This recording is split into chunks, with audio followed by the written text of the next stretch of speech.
kadang-kadang diambil habatus sauda tu dia sahaja, dan kadang-kadang dicampur dengan benda lain. Maka syarak kita ada berpesan suruh lazimkan memakai jintan hitam itu sebagai tersebut pesan itu dalam hadis yang dikeluarkan oleh Abu Isa At-Tirmizi dengan katanya, an Abi Hurairah radhiyallahu anhu anna an-nabiy sallallahu alaihi wasallam qala alaikum bihadhihi al-habbati as-sauda fa inna fiha shifaa'un min kulli da'in illa as-sam. Nabi kata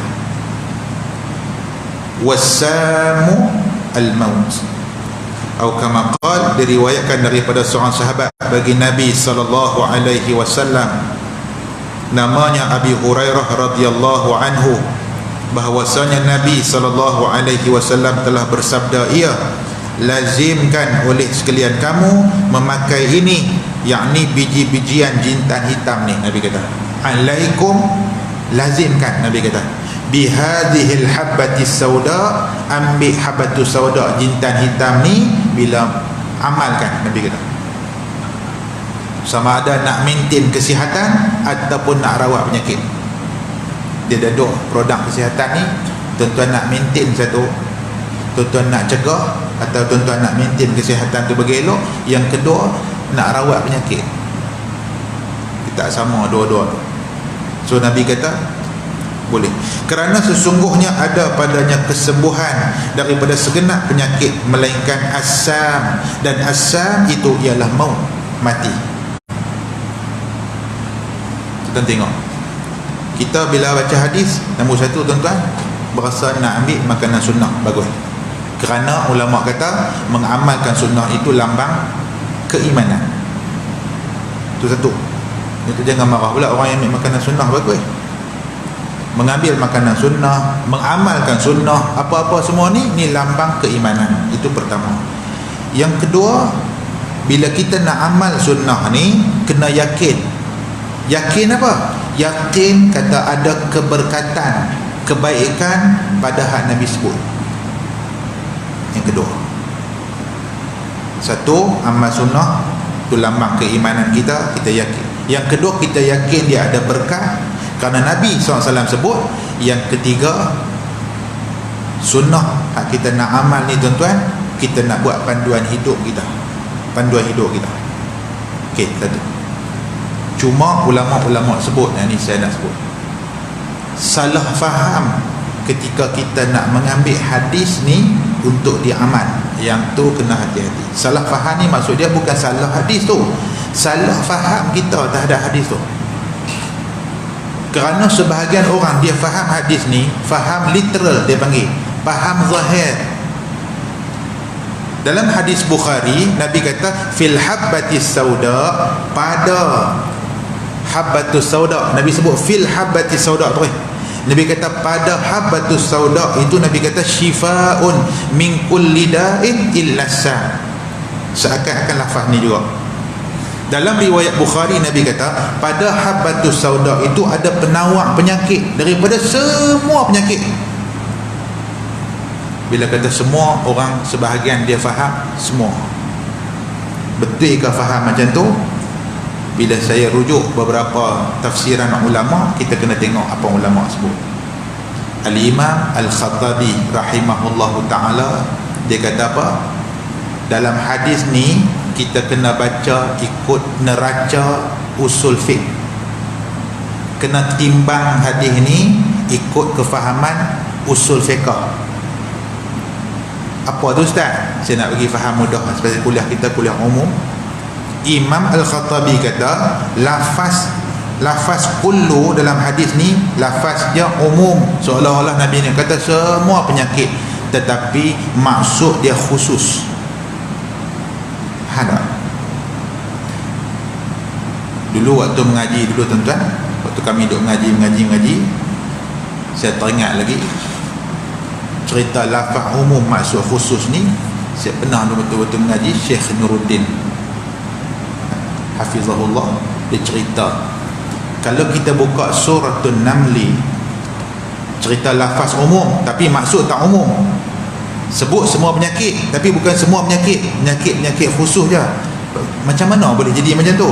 Apa nak heran, dalam Al-Quran Suratul Naml ada cerita tentang burung hudhud yang dia terlewat hadir dalam perhimpunan bersama dengan Nabi Allah Sulaiman alaihi salam. Kata Nabi Sulaiman, lam aral hudhuda, aku tak nampak hudhud di mana.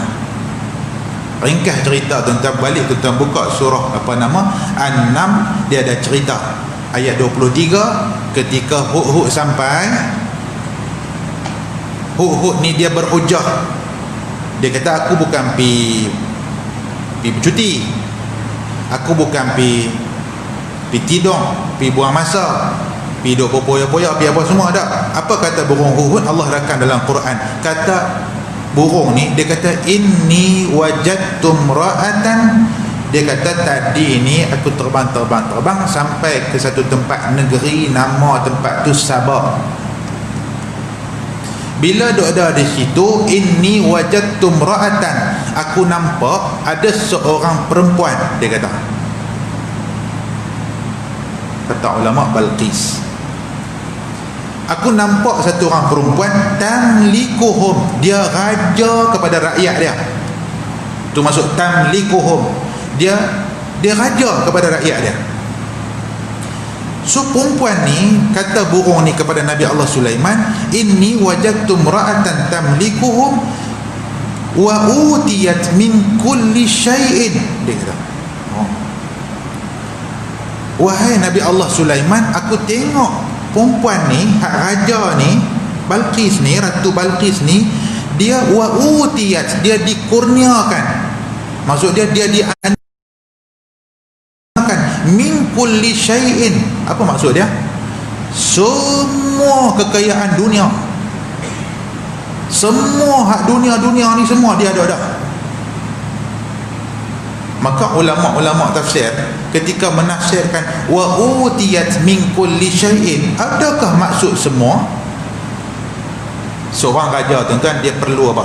Katalah raja yang hebat, kalau kata semua ni tuan-tuan, dia ada semua. Tapi betul ke Ratu Balqis ni ada semua? Sebab Quran guna perkataan kulli syai'in, semua. Kata Ibnu Katsir dalam tafsir dia ni, nak sebut kata lafaz umum tapi maksud khusus. Maksud semua dalam ayat tu ialah semua yang diperlukan oleh seorang raja untuk mentadbir kerajaan dia. Itu maksud semua. Jadi tak semua kan? Faham tak tuan-tuan? Kau berat sikit. Seorang pemimpin, dia perlu apa? Dia perlu singgah sana, orang raja. Dia perlu istana, dia perlu pengawal, dia perlu kenderaan, dia perlu dayang, dia perlu kementerian, dia perlu ada menteri setiap kementerian dia. Itu raja. Dia raja. Hak tu semua, hak tu maksud dia semua ada atas muka bumi ni. Quran kata Balqis ada semua atas muka bumi ni dia punya. Kata ulama bukan maksud semua tu semua. Semua itu bermaksud semua perkakah yang diperlukan oleh seorang raja untuk mentadbir kerajaan dia. Kita tengok Quran pun menggunakan lafaz umum, maksud khusus. Tu kita ni bila baca hadis dengan Quran, terus duduk pakai kepala otak sendiri lah tuan-tuan. Ulama-ulama ajak kita, bila kita baca Quran, baca hadis, rujuk ulama punya tafsir, rujuk orang-orang alim, kerana mereka ahli, kita tak ahli. Terus pakai kepala otak kita. Kalau pakai kepala otak kita lingkup. Baik. Sama dalam hadis ni, kata Imam Al-Khattabi, begitu juga disebut oleh ulama-ulama seperti Ibnul Jauzi rahimahullahu ta'ala, yang dimaksudkan oleh Nabi SAW, iaitu semua penyakit yang sesuai dengan habbatus sauda. Itu kan semua juga kan? Nak bagi faham bahasa semua tu, Nabi kata alaikum bihadhil habbatis sauda fa inna fiha shifaa'un min kulli da'in. Amallah habbatus sauda, kerana padanya itu penawar bagi semua penyakit yang sesuai dengan dia.